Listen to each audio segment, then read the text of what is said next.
विद्यार्थ्यांनो, सप्रिय नमस्कार. आज आहे 2 मे. आजच्या दिवसापर्यंतच्या महत्त्वपूर्ण चालू घडामोडी प्रश्न आपल्याला बघायचे आहेत. व्हिडिओ काळजीपूर्वक बघा. ज्या गोष्टी इम्पॉर्टंट वाटतील त्या तुम्ही नोटबुकमध्ये नोट डाऊन देखील करून घेऊ शकता. आजच्या व्हिडिओतील सर्वात पहिला प्रश्न आहे, भारतीय रिझर्व्ह बँकेने अर्बन कोऑपरेटिव्ह बँकसाठी सुरू केलेल्या राष्ट्रव्यापी क्षमता वाढ कार्यक्रमाचे नाव काय आहे?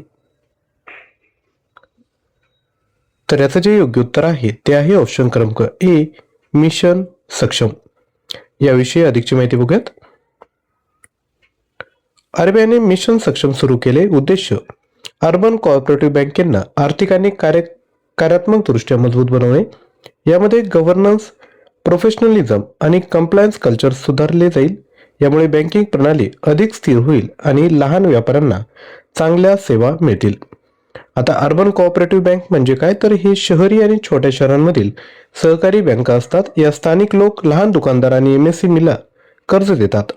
कार्यपद्धती, आरबीआय कमकुवत अर्बन कोऑपरेटिव्ह बँकेंना ओळखेल. ज्या बँकांमध्ये जास्त एनपीए, कमी भांडवल किंवा गव्हर्नन्स समस्या आहेत, सुमारे 1.40 लाख लोकांना प्रशिक्षण दिले जाईल, ज्यामध्ये बोर्ड मेंबर, मॅनेजमेंट, आयटी व रिस्क ऑफिसर असतील. आरबीआय विषयी माहिती, भारताची केंद्रीय बँक आहे. स्थापना झाली 1 एप्रिल 1935ला. राष्ट्रीयकरण झालं 1 जानेवारी 1949ला. मुख्यालय आहे मुंबई, महाराष्ट्र आणि गव्हर्नर आहे संजय मल्होत्रा. पुढील प्रश्न, 29 एप्रिल 2026 रोजी पंतप्रधान नरेंद्र मोदी यांनी उत्तर प्रदेशातील कोणत्या जिल्ह्यात 594 किलोमीटर लांबीच्या गंगा एक्सप्रेसवेचे उद्घाटन केले? याचं योग्य उत्तर आहे ऑप्शन क्रमांक डी, हरदोई या ठिकाणी गंगा एक्सप्रेसवेचे उद्घाटन केले. एक्सप्रेस विषयी माहिती, लांबी आहे 594 किलोमीटर, 6 लेन आहेत. खर्च आहे अंदाजे 36,230 कोटी रुपये. प्रवास वेळ 11 ते 12 तासांवरून 6 तास. हा एक्सप्रेसवे 12 जिल्ह्यांमधून जातो. उत्तर प्रदेशला एक्सप्रेसवे स्टेट ऑफ इंडिया असेही म्हटले जाते. इतर एक्सप्रेसवे बघून घ्या. पूर्वांचल एक्सप्रेसवे 341 किलोमीटर, लखनौ ते Ghazipur. Agra Lucknow expressway 302 kilometre. Bundelkhand expressway 296 kilometre, Etawah ते चित्रकूट. पुढील प्रश्न, भारत सरकारच्या स्मॉल हायड्रो प्रोजेक्ट डेव्हलपमेंट स्कीमचे मुख्य उद्दिष्ट काय आहे? तर याचं योग्य उत्तर आहे ऑप्शन क्रमांक डी, 1500 मेगावॅट नवीन क्षमता आणि 5 वर्ष. भारत सरकारने स्मॉल हायड्रो प्रोजेक्ट विकास योजना फायनान्शियल 2026-27 ते 2030-31 5 वर्षांसाठी मंजूर केली. या योजनेचे उद्दिष्ट 1500 मेगावॅट नवीन वीज क्षमता वाढवणे, लहान जलविद्युत स्रोतांचा अधिक चांगला वापर करणे आहे. कार्यक्रमाची सुरुवात 1990च्या दशकात झाली. स्मॉल हायड्रो प्रोजेक्ट म्हणजे काय, तर 25 मेगावॅट पर्यंत क्षमतेचे जलविद्युत प्रकल्प लहान नद्या कालव्यावर बांधले जातात, पर्यावरणपूरक असतात. यानंतर नवीन व नवीकरणीय ऊर्जा मंत्रालय हे भारत सरकारचे मंत्रालय आहे. कार्य सौर, वारा, जल, जैव ऊर्जा प्रोत्साहन. मुख्यालय आहे नवी दिल्ली या ठिकाणी आणि विद्यमान मंत्री आहेत प्रल्हाद जोशी. पुढील प्रश्न, नाईट फ्रँकच्या पिरी 100 निर्देशांकानुसार लक्झरी निवासी किमतींमध्ये वाढीच्या बाबतीत कोणत्या भारतीय शहराने जागतिक टॉप 10 मध्ये स्थान मिळवले आहे? तर याचं योग्य उत्तर आहे ऑप्शन क्रमांक ए, कर्नाटकची कॅपिटल बेंगळुरू. माहिती, नाईट फ्रँकद्वारे प्रकाशित पिरी 100 म्हणजे प्राईम इंटरनॅशनल रेसिडेन्शियल इंडेक्स हा एक जागतिक निर्देशांक आहे, जो जगातील मोठ्या शहरातील लक्झरी घरांच्या किमतीमध्ये बदल मोजतो. नवीन अहवालानुसार लक्झरी घरांच्या किमतीमध्ये 9.4% वाढीसह बेंगळुरू जागतिक स्तरावर 8व्या क्रमांकावर आहे. मुंबईमध्ये 8.7% वाढ झाली असून ती 10व्या क्रमांकावर आहे. दिल्लीमध्ये 6.9% वाढ झाली असून ती 17व्या क्रमांकावर आहे. Top performance, Tokyo 58.5%, Dubai 25.1%. Knight Frank ही एक जागतिक रिअल इस्टेट सल्लागार कंपनी आहे. मुख्यालय आहे लंडन, UK आणि स्थापना झाली 1896 मध्ये. द वेल्थ रिपोर्ट प्रथम 2007 मध्ये प्रकाशित झाला. पुढील प्रश्न, एप्रिल 2026 मध्ये जेंडर इन्क्लुजन आणि स्किल डेव्हलपमेंटसाठी आशियातील पहिली युनेस्को चेअर कोणत्या विद्यापीठात सुरू करण्यात आली? याचं योग्य उत्तर आहे option B, symbiosis skill and professional university Pune या ठिकाणी. अधिकची माहिती, SSPU पुणे येथे आशियातील पहिली युनेस्को चेअर सुरू झाली. ही योजना MSDE म्हणजे ministry of skill development and education आणि युनेस्को यांच्या सहकार्याने सुरू झाली. उद्दिष्ट तांत्रिक व व्यावसायिक शिक्षणात महिलांचा सहभाग वाढवणे, जेंडर गॅप कमी करणे आणि महिलांना फ्युचर रेडी कौशल्य देऊन आर्थिक स्वावलंबन वाढवणे. युनेस्को चेअर म्हणजे काय? युनेस्कोद्वारे दिला जाणारा एक प्रतिष्ठित शैक्षणिक कार्यक्रम आहे. उद्दिष्ट विद्यापीठांमध्ये संशोधन, प्रशिक्षण आणि नवोन्मेष वाढवणे, आंतरराष्ट्रीय सहकार्य वाढवणे, शिक्षण, विज्ञान आणि संस्कृती क्षेत्रात कौशल्य विकास करणे. पुढील प्रश्न, भारताच्या पहिल्या खाजगीरित्या विकसित ऑर्बिटल रॉकेटचे नाव काय? याचं योग्य उत्तर आहे ऑप्शन सी, विक्रम-1. भारतातील प्रमुख स्पेस स्टार्टअप स्कायरूट एरोस्पेसने देशातील पहिले खाजगी ऑर्बिटल रॉकेट विक्रम-1 लॉन्चसाठी तयार केले आहे. हे रॉकेट मे-जून 2026 मध्ये सतीश धवन अंतराळ केंद्रातून प्रक्षेपित केले जाईल. हे पूर्णपणे स्कायरूट एरोस्पेसद्वारे विकसित केले आहे. ऑर्बिटल रॉकेट म्हणजे काय? ऑर्बिटल रॉकेट म्हणजे असे रॉकेट जे उपग्रह आणि अंतराळयानाला पृथ्वीच्या कक्षेत स्थापित करते, म्हणजेच वस्तू पृथ्वीभोवती फिरत राहते, खाली पडत नाही. पुढील प्रश्न, 28 एप्रिल 2026 रोजी कोणत्या देशाने जाहीर केले की तो 1 मे 2026 पासून ओपेक आणि ओपेक प्लस मधून बाहेर पडेल? तर याचं योग्य उत्तर आहे ऑप्शन बी, UAE. UAEचा फुल फॉर्म संयुक्त अरब अमिरातीने जाहीर केले की तो 1 मे 2026 पासून ओपेक आणि ओपेक प्लस मधून बाहेर पडेल. यामधील कारण दीर्घकालीन ऊर्जा धोरण आणि उत्पादन क्षमता वाढवणे. कारणे आणि परिणाम, ओपेक मधून बाहेर पडल्यावर UAE उत्पादन मर्यादांपासून मुक्त होईल. तो सुमारे 4.8 मिलियन बॅरल पर डे उत्पादनाचा अधिक वापर करू शकेल. यामुळे जागतिक तेल पुरवठ्यावर ओपेकची पकड कमी होऊ शकते. बाजारातील अस्थिरता वाढू शकते.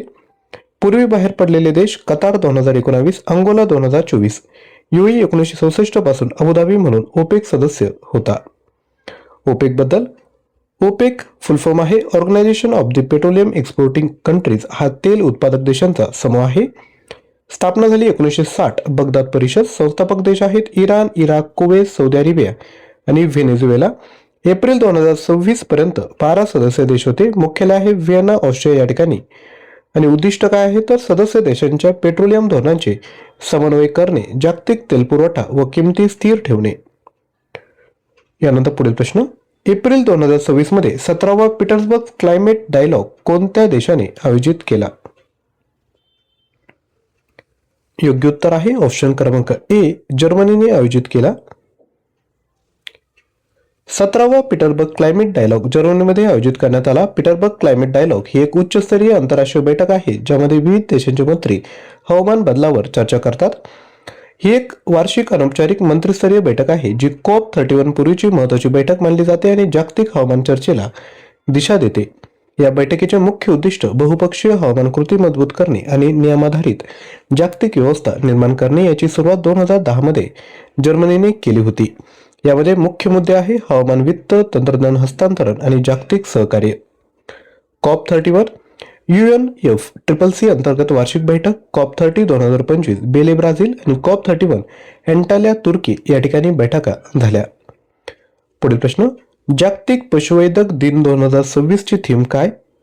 तर ते आहे ऑप्शन बी, पशुवैद्यक अन्न व आरोग्याचे रक्षक.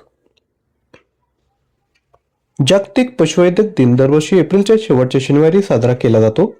उद्दिष्ट पशुवैद्यकांची भूमिका अधोरेखित करणे. 2026 मध्ये 25 एप्रिल रोजी साजरा केला जातो. ते प्राणी आरोग्य, सार्वजनिक आरोग्य आणि अन्न सुरक्षा सुनिश्चित करतात. ते झुनोटिक रोग, प्राण्यांपासून मानवामध्ये पसरणारे रोग नियंत्रणात महत्त्वाची भूमिका बजावतात. सुरुवात 2000 मध्ये वर्ल्ड वेटरनरी असोसिएशनने केली. थीम आहे 2026 ची veterinarians guardians of food and health. पुढील प्रश्न, ऑलिम्पिक पदक विजेते गुरबख्श सिंग ग्रेवाल कोणत्या खेळाशी संबंधित होते? उत्तर आहे ऑप्शन क्रमांक ए, हॉकी. भारताचे माजी हॉकीपटू आणि ऑलिम्पियन गुरबख्श सिंग ग्रेवाल यांचे वयाच्या 84व्या वर्षी निधन झाले. ते 1968 मेक्सिको सिटी ऑलिम्पिकमध्ये कांस्य पदक जिंकणाऱ्या भारतीय संघाचे सदस्य होते. त्या संघात त्यांचे भाऊ बलबीर सिंग ग्रेवालही होते. भारतीय हॉकी इतिहासात प्रथमच 2 भावांनी एकत्र ऑलिम्पिकमध्ये देशाचे प्रतिनिधित्व केले. निवृत्तीनंतर त्यांनी वेस्टर्न रेल्वेमध्ये वरिष्ठ क्रीडा अधिकारी म्हणून काम केले. ते मुंबई हॉकी असोसिएशनचे मानद सचिवही होते. हॉकी इंडिया भारतामध्ये पुरुष आणि महिला हॉकीसाठी ही प्रशासकीय बॉडी आहे. स्थापना झाली 2009 मध्ये. मुख्यालय आहे नवी दिल्ली. अध्यक्ष आहे डॉक्टर दिलीप तिर्की आणि महासचिव आहे भोलानाथ सिंह. यानंतर आता कालच्या व्हिडिओतील जे प्रश्न आहेत त्यांची रिव्हिजन करूयात. आंध्र प्रदेशातील कोणत्या शहरात गुगलच्या भारतातील सर्वात मोठ्या AI डेटा सेंटर क्लस्टरची पायाभरणी करण्यात आली? याचं योग्य उत्तर आहे ऑप्शन क्रमांक डी, विशाखापट्टणम या ठिकाणी. पुढील प्रश्न, नवी दिल्ली येथे आयोजित 13व्या सूर ज्योत्स्ना राष्ट्रीय संगीत पुरस्कारांमध्ये कोणत्या ज्येष्ठ कलाकारांना सन्मानित करण्यात आले? उत्तर आहे ऑप्शन ए, सुमित्रा गुहा आणि लक्ष्मण कृष्णराव पंडित. पुढील प्रश्न, अलीकडे प्रकाशित झालेल्या सिप्रीच्या trends in world military expenditure 2025 अहवालानुसार भारताचा जागतिक लष्करी खर्चात कितवा क्रमांक आहे? तर तो आहे ऑप्शन सी, 5वा. पुढील प्रश्न, कोणत्या राज्याने स्थापनेच्या 50 वर्षपूर्ती निमित्त सुवर्ण जयंती साजरी केली? याचं योग्य उत्तर आहे ऑप्शन बी, सिक्कीम. पुढील प्रश्न, वर्ल्ड हेल्थ ऑर्गनायझेशनने नवजात बालकांसाठी कोणत्या पहिल्या मलेरिया विरोधी औषधाला प्री क्वालिफिकेशन मंजुरी दिली? उत्तर आहे ऑप्शन सी, आर्टेमिथर ल्युमॅफेंट्रिन. पुढील प्रश्न, आरोग्य मंत्रालयाद्वारे अग्नी सुरक्षा सप्ताह 2026 कधी आयोजित केला जाईल? तर हा आयोजित केला जाईल ऑप्शन ए, 4 ते 10 मे. पुढील प्रश्न, लडाखच्या उपराज्यपालांनी केंद्रशासित प्रदेशात किती नवीन जिल्ह्यांच्या निर्मितीस मंजुरी दिली? आधीचे 2 जिल्हे होते, आता नव्याने 5 जिल्हे तयार केले जातील. म्हणजे एकूण जिल्हे किती असतील आता लडाखमध्ये? तर एकूण 7. आंतरराष्ट्रीय नृत्य दिवस दरवर्षी कधी साजरा केला जातो? उत्तर आहे ऑप्शन सी, 29 एप्रिल रोजी.